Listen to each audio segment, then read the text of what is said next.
सबसे पहले मैं मीडिया का तहे दिल के साथ शुक्रिया अदा करता हूँ, क्योंकि ये हर वक्त चाहे जम्मू कश्मीर का ऑल टाइप डेली वेजर है, आशा वर्कर है, आंगनवाड़ी वर्कर है, होम्स गार्ड्स हैं, इनकी आवाज़ को उजागर करने की कोशिश करते हैं और सरकार तक पहुँचाने की कोशिश करते हैं। आज की meeting employee joint action committee R ने जो यहाँ ऑर्गेनाइज़ की है, उसका मेन मुद्दा और मकसद ये है कि यहाँ मुलाज़मों के मसले बहुत सारे हैं, लेकिन यहाँ जम्मू कश्मीर में यहाँ सुनने वाला कोई नहीं है। यहाँ दो सरकारें हैं, तो हम सोचते हैं यहाँ एलजी साहब बोलते हैं जी यहाँ सरकार बनी है, उमर अब्दुल्ला साहब कहते हैं हमारे पास कुछ भी नहीं है, हम जाएं किसके पास। और जितनी बार भी हम यहाँ मिले, लेकिन हम जो भी मेमोरेंडम सबमिट करते हैं वो रद्दी की टोकरी में गई। हम ये कहते हैं 5 अगस्त 2019 के बाद जब स्टेट थी, उसके बाद इसको यूटी में तब्दील किया गया।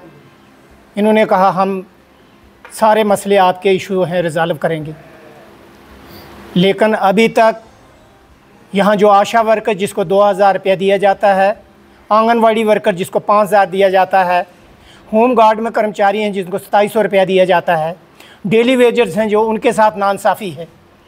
मैं ये कहना चाहता था, हम बार बार ये सरकार से गुहार लगाते थे कि अगर हिंदुस्तान के अंदर यूटी हैं या स्टेट हैं, वहाँ मिनिमम वेजेस आपने लागू किया है।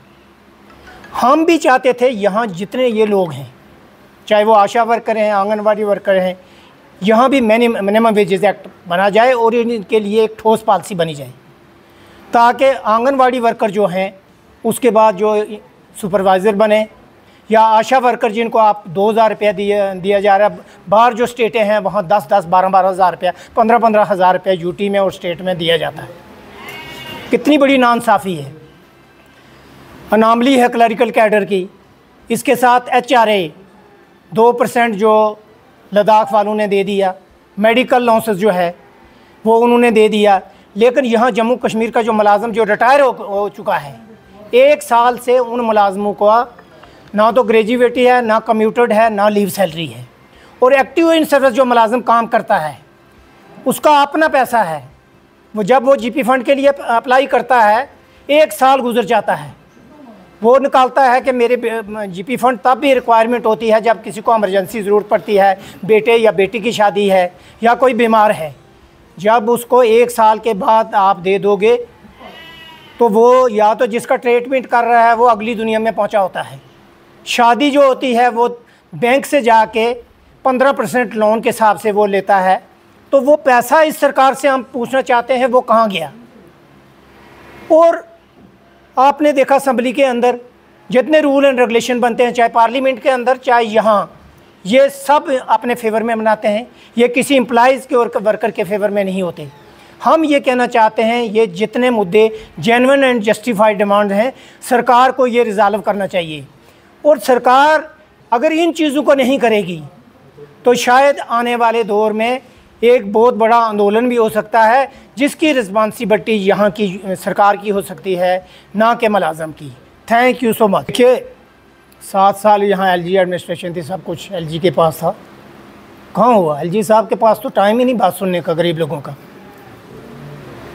कहाँ बात सुनी? हम ये कहना चाहते हैं, चाहे वो एलजी जम्मू कश्मीर का एलजी है या यहाँ की सरकार है, ये जिन कुर्सियों पर आप बैठे हुए हो ना, ये कुर्सियाँ रहने वाली नहीं। कल तक यहाँ कोई 7-8 साल यहाँ कोई सरकार नहीं थी, क्या इनको पता नहीं है? कुर्सी रहने वाली नहीं है, ना एलजी की रहेगी और ना ही यहाँ के चीफ मिनिस्टर की रहेगी। जब आप इस कुर्सी पर बैठे हो, लोगों के ये मसले हल करेंगे। मिनिमम वेजेस एक्ट अगर आपने लागू किया होता हम तारीफ़ करते, हमने यहाँ रेगुलाइजेशन पॉलिसी बनाई होती हम आपकी तारीफ़ करते। यहाँ का मुलाज़म जो रिटायरमेंट हुआ है उसके जो अमालमेंट्स हैं वो 1 साल से ट्रेजरी के अंदर पड़े हुए हैं।